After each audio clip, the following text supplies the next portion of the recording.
안녕하세요. 저는 최근 시댁 쪽 가족을 잃은 43살 유부녀입니다. 제가 시집을 온 지도 벌써 15년이 되었네요. 긴 세월이었던 만큼 우여곡절이 많았지만 최근 그 가족을 잃은 사연이 파란만장해 평소 즐겨 듣던 이곳에 이렇게 사연을 보내봅니다. 24살에 전 어중간한 대학을 졸업한 후 도통 취업이 되지 않아 마음고생 중이었어요. 당시 엄마의 동생이었던 외삼촌은 작은 공장을 운영하고 계셨는데 엄마에게 제 이야기를 들으시곤 저를 자신의 공장으로 보내라고 말씀을 해주셨죠. 그렇게 저는 외삼촌 공장의 생산직으로 취직을 하게 되었습니다. 얼마나 감사하던지요. 저는 그런 외삼촌에게 누가 되지 않기 위해 누구보다 성실히 일을 했습니다. 물론 함께 일하는 회사분들에게 제가 외삼촌의 조카라는 말은 일절하지 않았고요. 그렇게 일만 하며 살아가다 저는 직장인 독서 모임에 나가게 되었어요. 너무 일, 집 하다 보니 사는 게 무료했거든요. 그리고 그곳에서 바로 제 남편을 만나게 되었죠. 중소기업 회사원이었던 남편은 참 말수가 적고 심심한 사람이었어요. 마치 저처럼요. 그렇게 닮은 우리는 처음부터 그렇게 정해져 있던 것처럼 만남을 가지고 자연스럽게 결혼을 하게 되었죠. 시댁 식구들은 모두 좋은 분들이었습니다.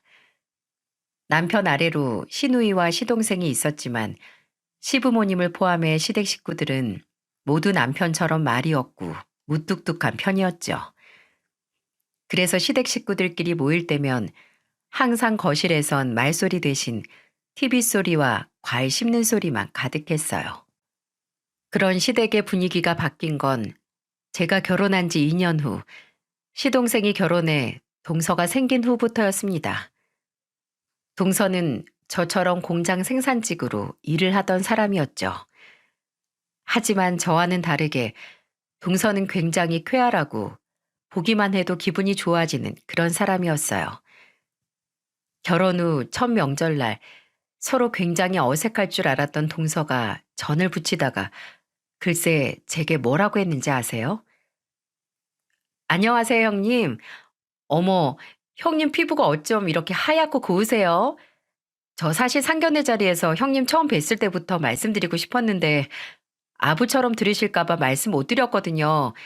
형님, 마치 연예인 같으세요. 뭐? 연예인? 아유, 동서, 누가 들으면 욕해. 어머, 왜 욕을 해요? 그런 건 다 질투예요, 형님. 질투요. 아, 시집 오자마자 이렇게 예쁜 형님의 세상 좋으신 시부모님의 전 정말 결혼을 잘한 것 같아요. 이것 보세요. 저 동태전 태어나서 처음 붙여봤는데 너무 예쁘게 붙여지지 않았어요? 이것도 다 어머님하고 형님이 잘 가르쳐 주신 덕분이라고요. 저는 태어나서 한 번도 예쁘다, 연예인 같다는 소리를 들어본 적 없는 그저 피부만 좀 좋고 하얄 뿐인 평범한 사람이었는데 동서는 사람의 장점만 콕 집어 진심으로 칭찬을 해줄 줄 아는 좋은 사람이었어요. 처음에는 너무 강렬한 칭찬 폭격에 조금 부담스럽고 당황스럽기도 했지만 계속 듣다 보니 동서는 원래 부정적인 말이라고는 일절하지 않는 긍정적이고 유쾌한 사람이더군요. 그렇게 첫 명절날 조용했던 우리 시댁엔 웃음소리가 가득해졌습니다. 심지어는 녹내장 수술이 잘못되어 시력을 거의 잃으신 후 말씀도 웃음도 잃으셨던 시아버지께서도 동서의 잔망에 소리내어 웃으시더군요.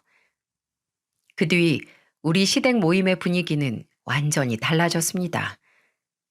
동서는 말 그대로 아주 복덩이였어요. 복을 몰고 왔다는 게 아니라 보면 복이든 행복이든 잔뜩 몰고 올 것 같은 기분 좋은 존재 말입니다. 시댁엔 할 일 없이 흘러나오던 TV 소리 대신 동서의 수다와 가족들의 웃음소리로 가득해졌습니다. 어머님, 이번에 저 회사에서 상여금 받았거든요. 그래서 제가 여자들 우정태 맞춰왔어요. 우정템? 그게 뭐냐? 아이, 우정을 기념하려고 맞추는 물건 있잖아요. 우정 아이템. 이거 제가 직접 고른 팔찌예요. 이건 어머님 거, 이건 형님 거, 이건 아가씨 거, 전 이미 끼고 왔죠. 어때요? 예쁘죠? 다들 마음에 쏙 드시죠? 마음에 안 드셔도 끼고 다니셔야 돼요. 우정템이니까. 어머, 둘째 새언니 덕에 별걸 다 해보네요. 그죠, 첫째 새언니? 그러게요. 고마워, 동서. 형님처럼 알뜰해야 하는데 저는 왜 예쁜 것만 보면 지나치지 못할까요? 그러니까 형님, 앞으로 저한테 살림 좀 많이 가르쳐 주세요. 꼭이요. 저 워낙에 내성적이라 친한 친구도 별로 없었거든요. 당연히 우정템이란 것도 처음이었죠. 그날 집으로 돌아와서 그 팔찌를 얼마나 들여다봤는지 몰라요. 오죽했으면 남편이 자기 대신 그 팔찌를 끌어안고 자지 그러냐면서 그만 보고 자라고 핀잔을 다 주더군요. 저는 언제부턴가 점점 시댁 모임이 있는 날을 기다리게 되었습니다. 용기가 없어 동서에게 차마 먼저 만나자고 연락을 하진 못했지만 시댁 모임에 가서 동서를 만날 때면 친한 친구를 만나는 것처럼 그렇게 즐거울 수가 없더라고요. 물론 동서를 좋아하고 기다리는 건 저뿐만 아니라 시댁 식구들 모두 마찬가지였습니다. 비록 결혼 후 먼 지방으로 내려간 시누이는 자주 함께하지 못했지만 동서와 종종 통화를 하는 듯 했고요. 게다가 친정아빠가 계시지 않았던 동서는 유독 시아버지께 매우 살갑게 굴었습니다. 아버님, 해보세요. 제가 사과를 토끼 모양으로 깎았거든요. 이게 제일 잘 깎은 거라 특별히 아버님께 제일 먼저 드리는 거예요. 야, 야, 아유, 가족들 다 보는데 창피하게. 아, 시아버지는 부끄러워하시면서도 동서의 애교에 못 이기는 척 동서의 말을 다 따라주셨고, 낯선 그 모습을 보던 저와 시댁 식구들은 그만 참지 못하고 웃음을 터트리고 말았죠. 세상에, 아버님 옷대 좋으신 것 좀 봐. 당신, 아버님 이렇게 뭘 입으셔도 모델핏이신데 당신 분발해야겠어. 그죠, 아버님? 아이구야, 둘째 너, 내가 눈이 잘 안 보인다고 놀리는 거지? 어머, 아버님, 무슨 그런 서운한 말씀을 하세요. 아버님은 제가 아는 중년 남자 중에 최고로 멋진 분이신데요. 물론 어머님이 다 아버님 관리를 잘해주셨으니까 가능한 일이겠지만요. 참, 그러네. 당신이 아니라 내가 분발해야겠구나, 어머님처럼. 어머님, 저 열심히 할게요. 아유, 우리 둘째 며느리 말만 들으면 세상에 못난 사람이 없겠어. 내가 이 재미없는 집안에 시집 와서 평생 삭막하게 살 줄 알았더니 늙음하게 둘째 덕에 웃음이 마를 날이 없구나. 아이고, 그렇다고 첫째야, 내 말 서운하게 듣지 마라. 이게 다 첫째 며느리 네가 든든하게 둘째 뒤에 있으니 집안이 평화로운 게야. 시어머니는 동서 칭찬을 하다가 갑자기 제가 서운해할까봐 신경이 쓰이셨나 보더라고요. 저는 빙그레 웃으면서 고개를 가로저었죠. 저 서운해 안 해요, 어머님. 저도 동서가 우리 가족으로 들어와서 너무 좋은걸요. 전 요새 시댁 모임에 올 생각만 해도 집에서부터 웃음이 나요. 정말이에요. 우리 며느리들이 서로 이렇게 사이가 좋으니 내가 더 이상 바랄 게 없구나. 집안에 사람을 정말 잘 들였어. 우리 아들들이 아주 복이 많아. 그렇게 행복한 시간들 속에 저와 남편은 아들 하나, 딸 하나를 낳게 되었습니다. 시동생 부부는 왜인지 아이가 영 들어서질 않았지만 동서는 태연하게 이렇게 말하더군요. 아이가 오고 싶으면 오겠죠. 그리고 저 이이랑 둘이 사는 것도 이렇게 행복한데 아이까지 생기면 너무 분에 넘치는 행복을 받아서 벌을 받을지도 몰라요. 나중에 시어머니께서 제게 조심스럽게 말씀해 주시길 사실 시동생 쪽의 문제로 아이가 생기지 않았던 거더라고요. 동서는 그런 이야기를 일절 꺼내지 않았지만은요. 자신의 아들의 허물을 그렇게 감싸주는데 어떤 부모가 그런 며느리를 더 예뻐하지 않겠습니까? 저와 남편 또한 동서의 깊은 마음 씀씀이에 감탄했죠. 그렇게 평화로운 시간이 평생 지속됐으면 좋으련만 동서가 결혼한 지 5년 후 불행은 갑자기 찾아왔습니다. 그날은 비가 아주 많이 내리던 덥고 습한 여름날이었어요. 아이들은 모두 잠이 들었고 남편과 저는 부엌에서 맥주를 한 캔씩 마시고 있었죠. TV도 틀지 않아 조용했던 거실에 음산한 진동 소리가 우웅하며 울려 퍼지더군요. 저는 갸웃하며 소파 위에 놓인 휴대폰을 가지러 일어났습니다. 이 시간에 누구지? 어? 내 거가 아니고 당신 휴대폰이네. 여보, 여기 전화 좀 받아봐. 서방님인데? 걔가 이 야밤에 무슨 일로 전화를 했지? 여보세요? 갑자기 울린 시동생의 전화를 받은 남편은 표정이 점점 굳어져 갔어요. 저는 무슨 일이 생겼나 싶어 긴장된 마음으로 남편의 통화가 끊기길 기다렸죠. 알았다. 지금 바로 갈게. 남편은 이 한마디를 끝으로 시동생과의 통화를 끊었습니다. 그리고 제겐 아이들과 함께 나갈 채비를 하라고 하더군요. 당신 장모님께 전화드려서 지금 애들 좀 맡기러 간다고 말씀 좀 드려줘. 이 시간에? 갑자기? 불안하게 왜 그래? 서방님이 뭘 하시는데? 재수 씨가 교통사고를 당해서 지금 급하게 수술에 들어갔대. 뭐? 교통사고? 나도 잘 몰라. 일단 얼른 애들 맡기고 병원으로 가자. 남편의 말에 저는 너무도 놀라 더 묻지도 못한 채 친정엄마에게 전화를 했습니다. 그리곤 칭얼거리는 아이들을 억지로 깨워 친정에 맡긴 저와 남편은 동서가 수술을 받고 있다는 대학병원으로 향했죠. 수술실 앞에 도착하니 이미 시부모님과 시동생이 수술실 앞 의자에 초조하게 앉아 있더군요. 저와 남편은 다급하게 달려갔습니다. 서방님, 이게 도대체 다 무슨 일이에요? 갑자기 동서가 사고라뇨. 많이 다친 거예요? 생명에 지장이 있는 건 아니죠? 형수님. 제발 아니겠지. 목숨엔 지장이 없겠지 하고 얼마나 간절히 바랐는지 모릅니다. 하지만 제 말이 끝나기가 무섭게 눈물을 터뜨리는 시동생을 보니 심장이 쿵 하고 떨어지더군요. 그 사람이 야근하고 돌아오는 길에 횡단보도를 건넜다는데 밤길이고 비까지 와서 눈에 잘 안 띄었나 봐요. 빨간 신호를 무시하고 달려오던 차가 집사람을 치었대요. 시어머니 얼굴은 이미 눈물로 범벅이 되어 있었고 시아버지는 지팡이를 짚으신 채 멍하니 허공을 바라보고 계셨습니다. 저를 발견한 시어머니는 제 팔을 잡고 엉엉 울기 시작하셨어요. 첫째야, 이걸 어쩌니? 둘째가 수술실에 들어가기 전에 봤는데 피를 너무 많이 흘렸다. 얼굴이고 몸이고 할 것 없이 피로 뒤범벅이 되어 있는데 정말 까무라치는 줄 알았어. 우리 둘째 어쩌니? 잘못되면 어떡하니? 첫째야. 어머님, 일단 진정하세요. 아직 수술 중이잖아요. 수술 잘 끝날 거예요. 네? 동서 씩씩한 사람이잖아요. 아무 일 없을 거예요. 그렇게 몇 시간을 수술실 앞에서 기다렸는지 모릅니다. 1시간이 1년, 아니 10년처럼 느껴졌어요.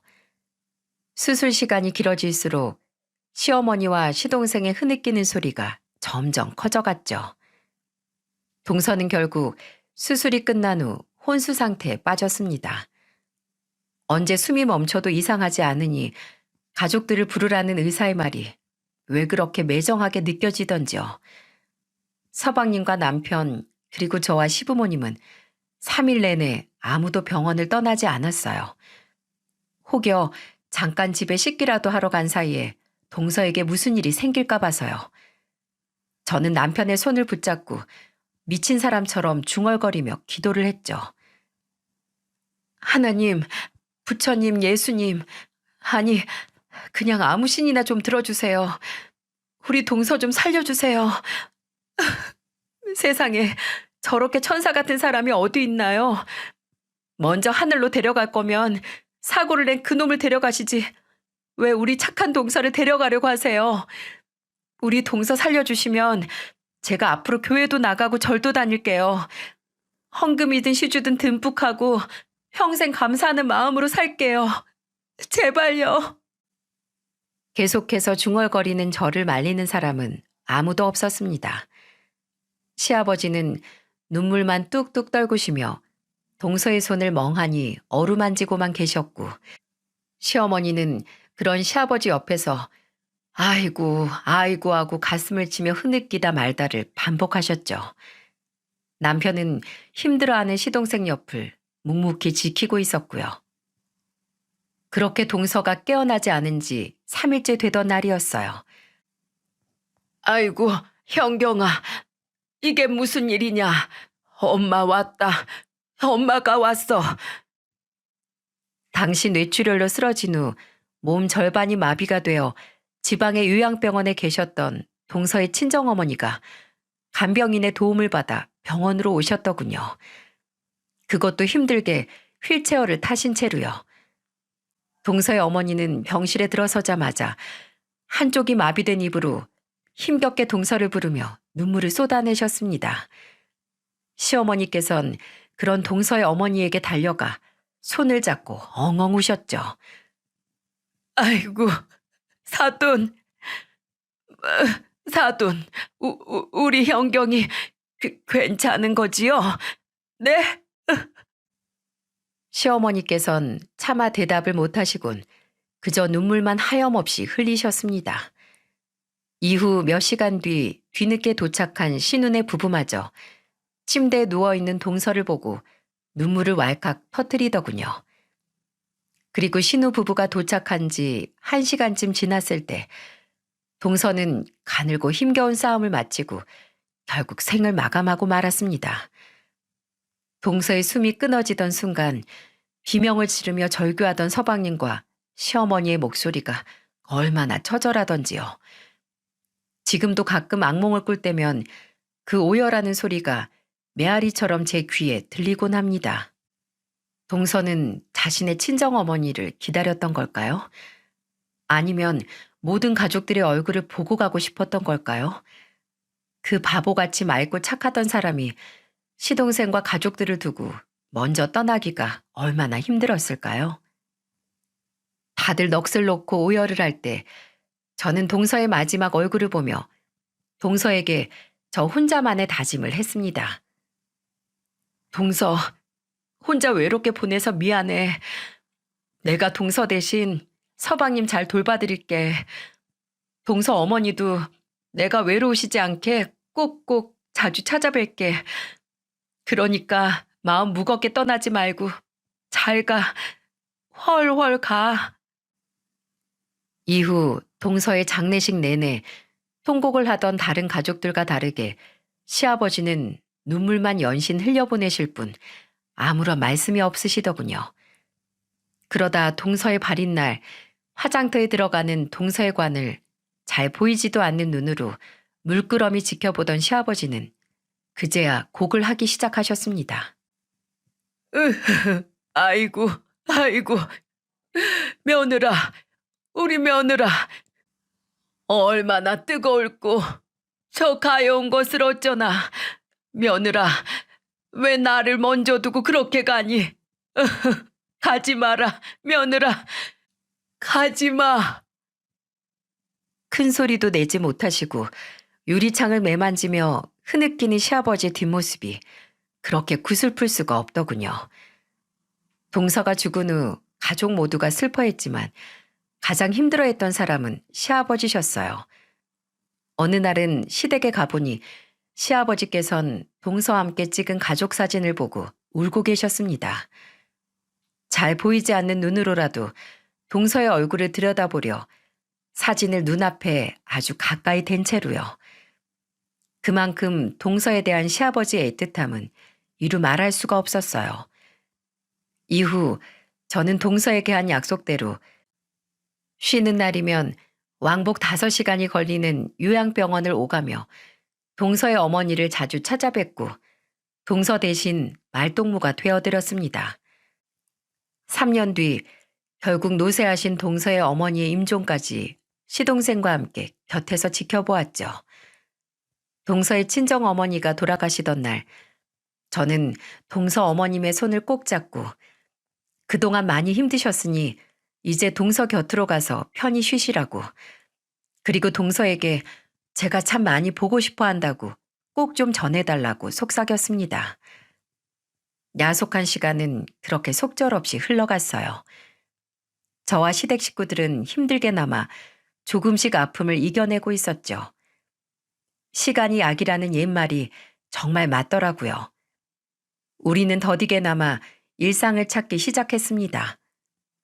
그렇게 살다 보니 동서가 세상을 떠난 지 어느덧 벌써 7년이 되었더군요.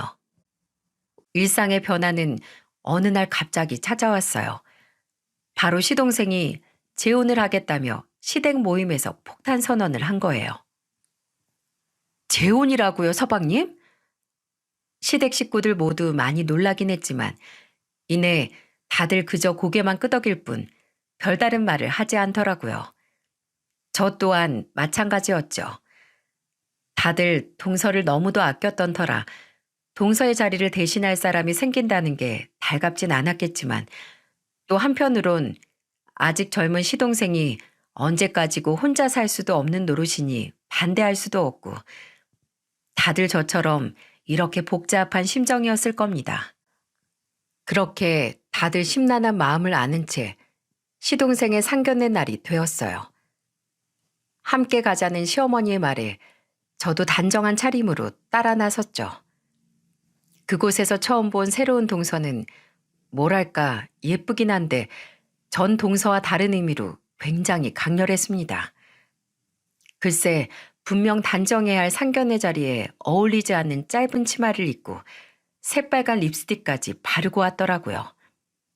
모르는 제가 봐도 아, 쟤 좀 놀았겠구나 싶더라고요.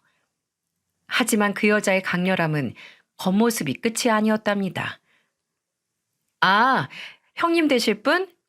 안녕하세요.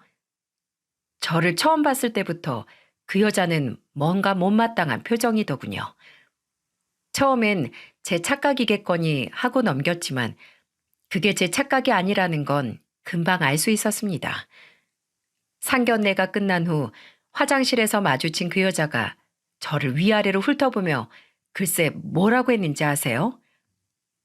결혼하면 제가 형님이라고 불러야 되죠? 아, 네, 그렇죠. 잘 지내봐요, 우리. 나랑 잘 지내고 싶으시면 우리 서열 정리는 확실히 하죠? 우리 동갑이라고 들었는데 제가 형님이라고는 불러드릴게요. 근데 나이도 같은데 서로 위아래가 있긴 좀 그렇지 않아요? 그냥 반말 존댓말 반씩 섞어서 서로 말하자고요. 알았지, 형님? 저는 아직도 그때 일을 생각하면 너무 당황한 나머지 한마디 대꾸도 하지 못한 제 자신의 입을 찰싹찰싹 때려주고 싶습니다.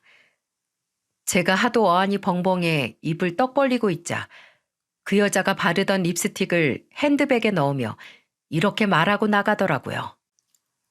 나 먼저 나가요, 형님. 생긴 것도 띠라게 생겨가지고 뭘 멍청하게 입을 벌리고 있어? 띠라다니, 띠라다뇨. 저 태어나서 저런 저속한 말은 정말 처음 들어봤습니다.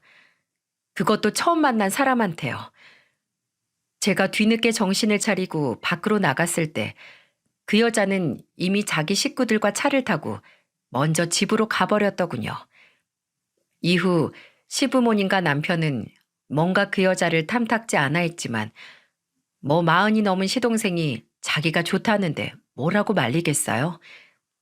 저 또한 처음엔 정말 그 여자는 아닌 것 같아서 시동생을 말리려고 했지만 그 여자를 보며 동서가 죽은 이후 오랜만에 밝은 미소를 짓는 시동생을 보자 마음이 약해지더군요. 그래서 그냥 한숨 한번 쉬고 속으로 싫은 소리를 삼켜버렸네요.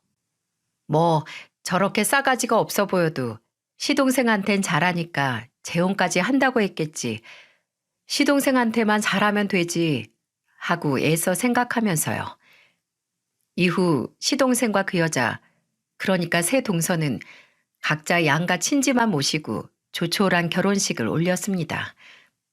알고 보니 새 동서도 재혼이었다고 하더라고요. 그리고 한동안 새 동서와 만날 일이 없다가 대망의 첫 명절이 되었습니다. 저는 내성적인 저에게 먼저 살갑게 다가와줬던 이전 동서가 떠올랐어요. 그래서 이번엔 아무리 제게 싸가지 없이 굴었어도 이제 시동생의 아내가 된 동서를 손이 사람으로서 제가 먼저 다가가 챙겨야겠다고 마음을 먹었죠. 하지만 동서는 그런 저의 다짐을 아주 물거품을 만들어 버리더군요. 아, 힘들어. 하루 종일 앉아서 진상대 상대하려니까 너무 힘들어요, 어머님. 저 좀 방에서 쉬어도 되죠? 일은 너만 하니? 네 형님도 하루 종일 서서 얼마나 힘들게 일하는데 저렇게 아무 소리 않고 전부 지고 있잖니. 둘째 너도 어서 가서 좀 거들거라. 동서는 어느 보험회사의 콜센터에서 근무한다고 하더군요. 저도 콜센터에서 일을 하던 지인이 있던지라 콜센터 일이 얼마나 고되고 힘든지 알고 있었습니다. 그래서 제 딴은 나름 그런 동서를 배려한답시고 이렇게 말했죠. 아니야, 동서. 그냥 쉬어. 어머님, 저도 어디서 들었는데 콜센터 일이 정신적으로 굉장히 힘들다고 하더라고요. 퇴근하면 아주 온몸이 녹초가 된다고요. 첫 명절이니까 익숙한 제가 좀 더 하면 돼요. 동서는 쉬다가 이따 나랑 저녁상이나 같이 차리자. 아유, 우리 첫째가 저렇게 착하다, 착해. 둘째 넌 형님 잘 만난 줄이나 알아. 동서는 시어머니가 제 칭찬을 하는 게 못마땅했던 모양이었어요. 아니라고 자기도 그냥 저와 같이 음식을 하겠다며 주방으로 온 동서는 식탁 의자에 다리를 꼬고 앉더군요. 그리곤 아무것도 하지 않고 제게만 들릴 정도의 목소리로 말을 하기 시작했습니다. 더럽게 착한 척은. 형님, 착한 며느리 소리 들으니까 좋아? 일부러 나 어머님 앞에서 나쁜 년 만든 거지? 무슨 말이 그래, 동서. 나는 정말로 동서 생각해서. 아, 뭐래? 착한 척 좀 하지 마, 역겨우니까. 그 띠란 표정도 좀 어떻게 하고. 아휴, 목말라. 형님, 물 한 잔 좀 가져와 봐. 미친 여자 아닙니까? 사람을 물로 봐도 유분수지 어따 대고 명령질이랍니까? 저는 기가 차서 헛웃음을 지었습니다. 아무래도 처음 만난 날 자신의 말에 아무런 대꾸도 하지 못한 제가 만만해 보였던 모양이었어요. 사람 잘못 본 거죠. 제가 내성적이고 말수가 적다 뿐이지 호구는 아니었거든요. 험한 남자들이 득실대는 공장 생산직 일을 16년째 해오는 게 보통 기로 할 수 있는 일이 아닌 걸 동서는 몰랐나 봅니다. 뭘 쪼개? 물 가져오라고 형님. 동서, 그래 반말 좋아. 동갑이니까 서로 말 놓자고. 근데 동서 혹시 손이 없어? 내가 모르는 장애가 있는 거야? 뭐라고? 뭐라는 거야 지금? 아니, 뻔히 눈앞에 컵도 있고 정수기도 있는데 물을 혼자 못 떠다 먹는 것 같으니까 물어보는 거지. 어디 불편한 거 아니면 동서가 직접 떠다 먹어. 알겠지? 그리고 동서 입으로 나 돕겠다고 주방에 들어온 거니까 거기 동그랑땡들 계란 물에 좀 담그고. 저는 턱짓으로 냉동 동그랑땡과 풀어놓은 계란물을 가리켰습니다. 동서는 기가 찬 듯 입꼬리를 비틀며 제게 뭐라고 말을 하려는 것 같았지만 때마침 시어머니가 주방으로 들어오자 입을 꾹 다물고 동그랑땡을 붙이더군요. 시어머니 몰래 저를 죽일 듯이 노려보긴 했지만요. 저는 아랑곳하지 않고 이것저것 동서에게 시켜댔죠. 그리고 시댁 모임이 있던 어느 날은 제게 이러는 겁니다. 형님, 형님은 옷이 없어? 왜 맨날 그렇게 그지 같은 옷만 입고 다녀? 좀 꾸미고 다녀. 공장 다니는 거 티네? 동서, 편견이라는 건 안 좋은 거야. 밖에 가서 그런 말하고 다니면 동서 무식하다고 무시당해. 내가 동서 걱정돼서 특별히 이런 조언 해주는 거야. 알겠지? 뭐? 무식? 너 말 다 했어? 또 그런다, 동서. 동서, 나는 너가 아니고 형님. 결혼한 지 1년이 다 돼 가는데 아직도 호칭을 헷갈리면 어떡해. 다음에 만날 때까지 꼭 외워와. 알겠지? 자, 따라해봐. 형님. 이 또라이 같은. 동서가 이를 뿌득뿌득 깔며 제게 소리라도 지를 기세로 욕짓거리를 하려던 참이었어요. 어쩜 항상 이런 타이밍마다 오시는 건지 시어머니께서 방문을 열고 거실로 나오시더군요. 너네 또 싸우니? 둘째 너, 자꾸 네 윗사람한테 그렇게 되바라지게 말할 거야? 아니에요, 어머님. 동서가 잘 모르는 부분이 있어서 제가 윗사람으로서 가르쳐 주고 있었어요. 걱정 안 하셔도 돼요. 저는 이렇게 말하며 동서의 얼굴을 흘끔 바라보았습니다. 동서는 아주 약이 올라 죽으려는 듯 얼굴이 불그락 푸르락 하더군요.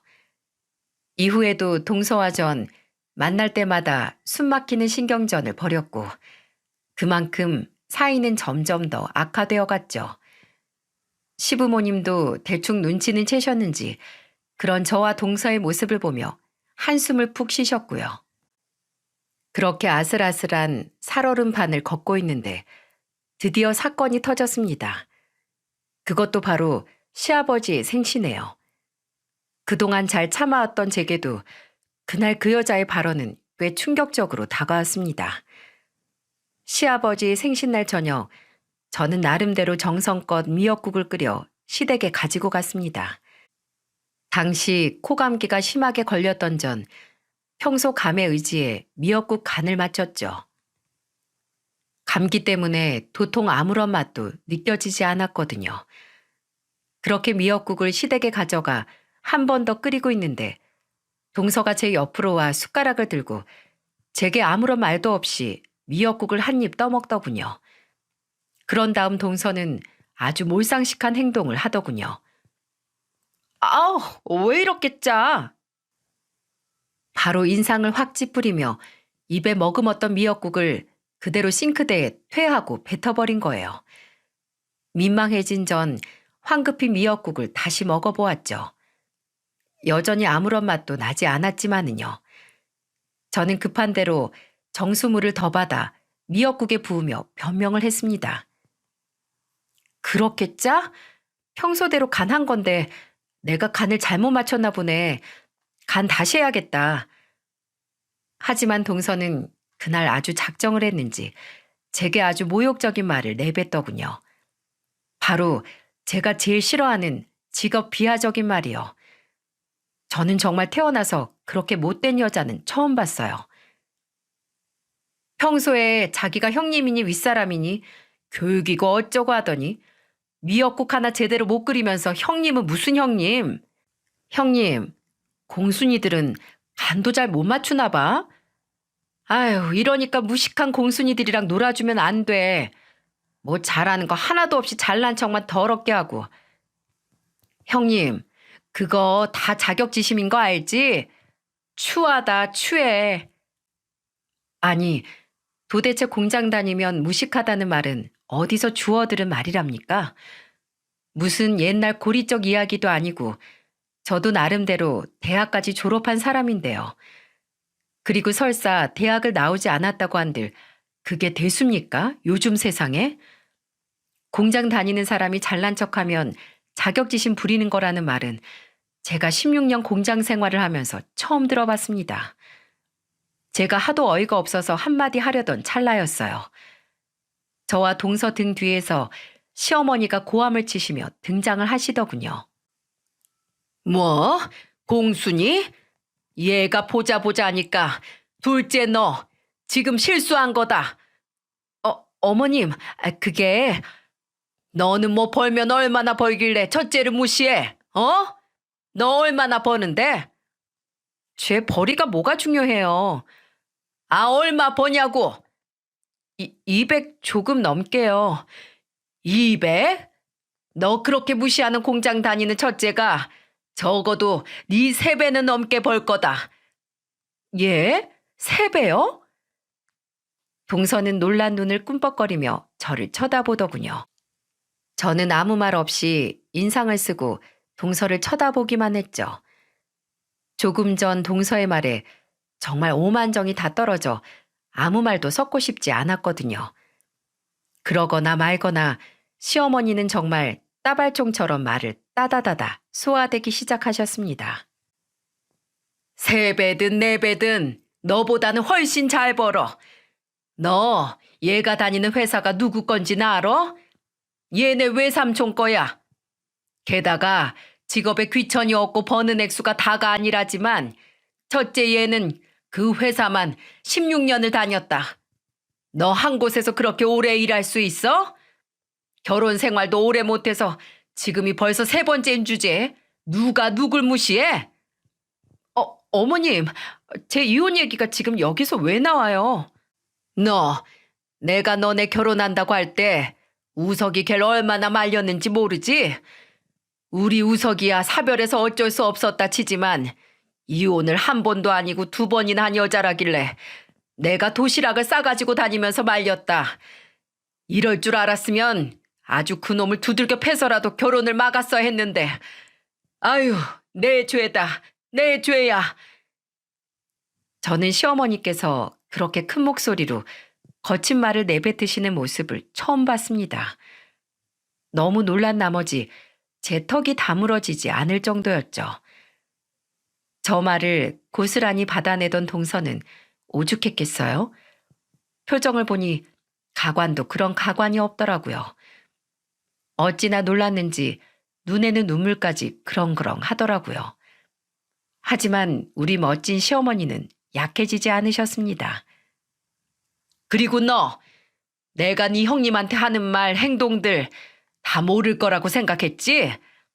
내가 이런 말까진 안 하려고 했는데 우석이가 전철을 그렇게 보내고 나서 처음 데려온 여자라.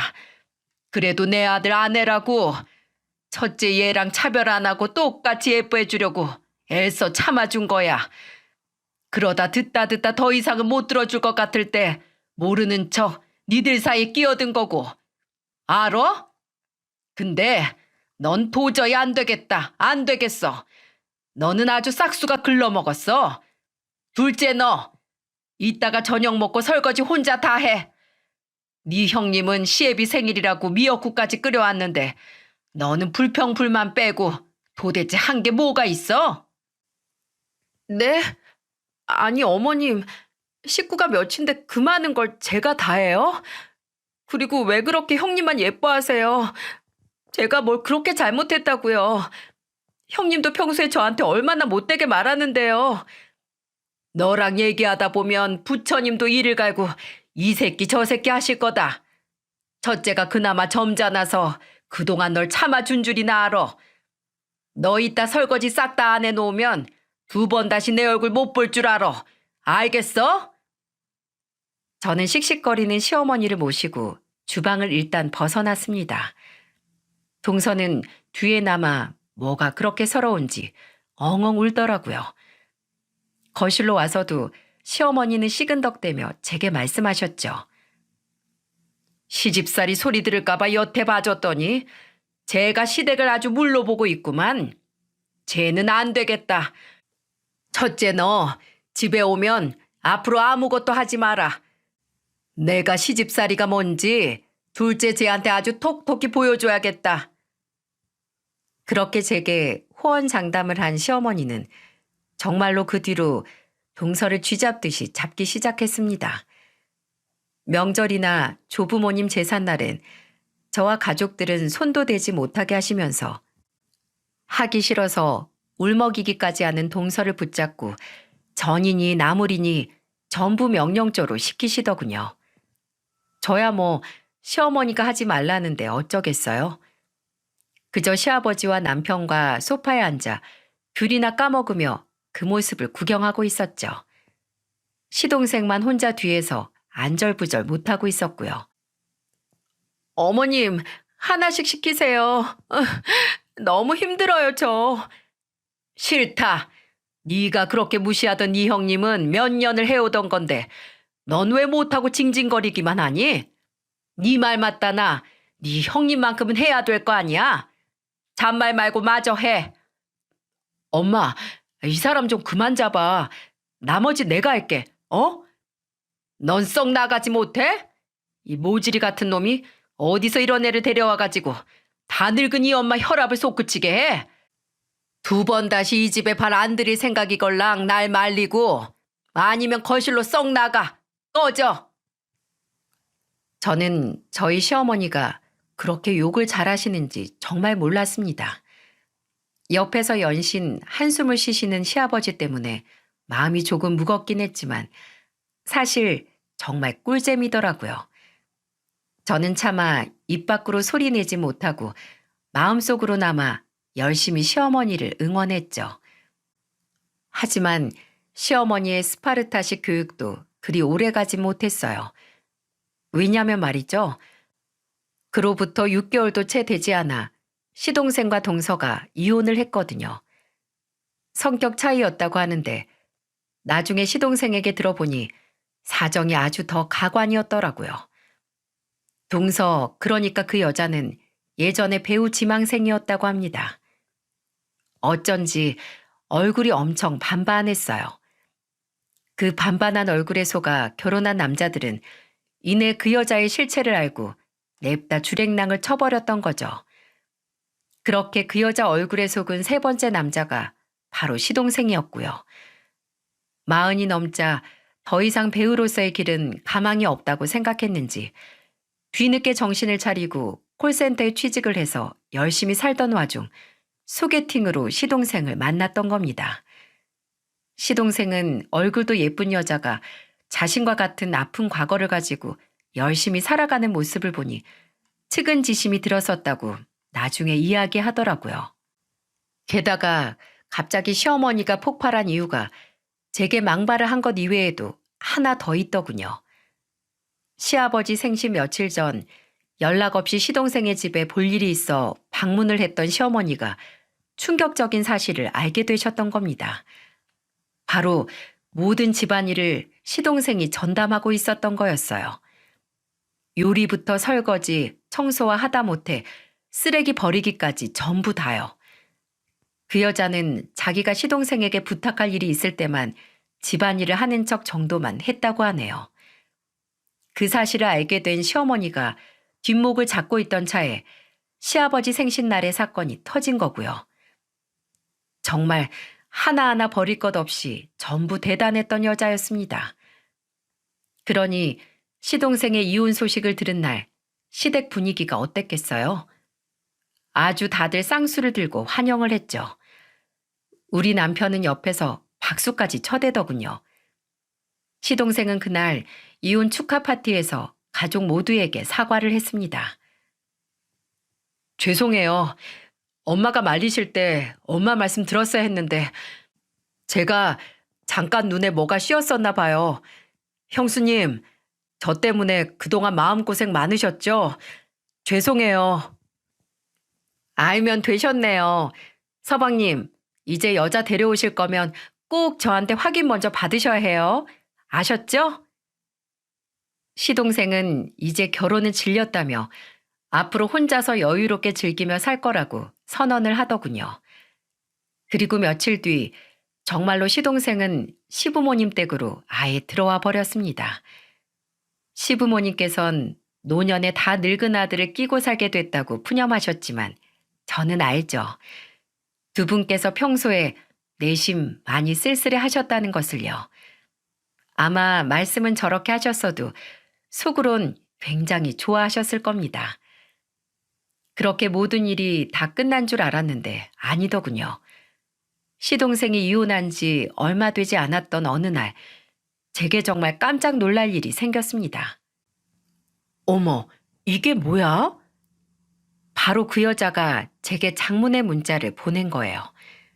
그 여자의 이름이 휴대폰 액정에 뜨는데 어찌나 놀랐던지 딸꾹질까지 나오더라니까요. 그 여자가 보낸 문자 내용은 이랬습니다. 야, 내가 이혼하는 마당에 너한테 할 말은 해야 분이 풀릴 것 같다. 못생긴 게 그 꼴 같지 않은 집안에서 좀 예뻐해 준다고 기세등등한 게 아주 못 봐주게 써서 말이야. 너 몸무게 60kg라 그랬지? 나 53kg거든? 키는 너보다 3cm나 큰데. 그리고 너 얼굴 진짜 노안인 거 알지? 피부만 하얀 게 딱 늙은 백돼지 같아서 너 볼 때마다 엄청 웃겼어. 야, 너 공장 다니면서 돈 좀 번다고 어디 가서 유세 떨고 다니지 마라. 내가 소시적에 만났던 남자들 다 너만큼은 벌었어. 꼴랑 그거 번다고 기고만장하고 다니지 마라 이 말이야. 앞으로 주제 파악 잘하고 잘난 척하고 살지 마. 알았니? 나이가 40 중반이 거의 다 된 여자가 어쩜 이렇게 철이 없을까요? 이혼 후에 고작 제게 연락해서 한다는 말이 죄다 외모 비하에 얼마나 자기 자랑할 게 없으면 과거에 만났던 남자들 벌이로 자랑질이나 해대다녀. 그동안 이 정도 수준의 여자랑 말다툼을 하던 제 자신이 정말 부끄러워지더군요. 같은 수준의 사람이 된 것 같아서요. 저는 그 여자에게 단 한 줄의 답장을 보낸 채 연락처를 차단해버렸어요. 시동생이랑 이혼까지 한 마당에 더 이상 그 여자와 상종도 하기 싫었거든요. 너나 잘하세요. 아마 그 여자는 제 답장을 받고 약이 올라 눈이 뒤집어졌을 겁니다. 아휴, 속이 다 시원하더라고요. 그리고 시어머니에게 이 이야기를 들려드렸더니 시어머니께선 피식 웃으며 제게 이렇게 말씀하셨죠. 그걸 뭐하러 답장을 해줬니? 뭐 나한테도 비슷하게 문자를 했길래 나는 바로 씻고 번호 차단시켜버렸다. 네? 어머님한테도요? 대체 뭐라고 왔는데요? 이미 삭제했지. 내 귀한 휴대폰에 그런 누추한 문자를 뭐하러 가지고 있니? 용량 아깝게. 뭐 대충 아줌마 할머니 냄새 나요. 참느라 힘들었어요. 뭐 이딴 내용이었는데 내가 할머니인 걸 뭐 어쩌겠니? 덕분에 네 시아버지한테 그 내용 말해주고 눈치 안 보고 비싼 향수 몇 개 확 질러버렸다. 굉장한 현답이었어요. 그 말을 듣고 저는 배를 잡고 웃었죠. 맞아요. 시어머니 말씀대로 그런 저급하고 유치한 말에 일일이 대꾸해 줄 필요 없죠. 그 후 우리는 1년이 조금 넘는 시간 동안의 해프닝을 뒤로하고 다시 평범한 일상으로 돌아왔습니다. 제 아이들은 무탈하게 쑥쑥 크고 있고 얼마 전 신우이는 드디어 첫 딸을 낳았죠. 신우이의 출산 소식을 듣고 시부모님께서 얼마나 좋아하셨는지 모릅니다. 오랜만에 시아버지께서 환하게 웃기까지 하셨다니까요. 시동생은 요즘 암벽 등반을 하고 있습니다. 정신적으로나 육체적으로 너무 망가졌다면서 모든 걸 새롭게 시작하고 싶다면서 말이죠. 그래서 저는 옆에서 누구보다 응원을 해줬습니다. 모든 역경을 겪은 시동생이 이제는 해 뜰 날만 오기를 간절히 바랬으니 말이죠. 여기까지가 제가 최근 지지리도 진상이었던 동서를 잃은 사연입니다.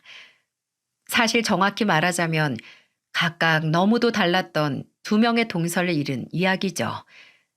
지금은 세상에 없는 동서가 제게 해준 말이 생각나네요. 저를 폄하하는 사람들은 죄다 저를 질투해서 그런 거라고요.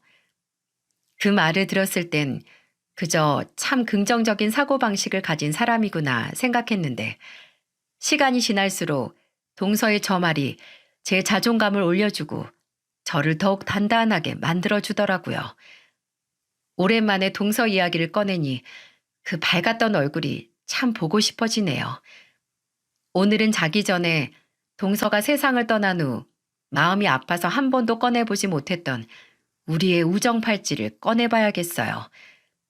그리고 시간이 좀 더 흘러 아픔이 지금보다 더 무뎌지는 날이 오면 그땐 제 꿈의 동서가 꼭 찾아와 줬으면 좋겠어요.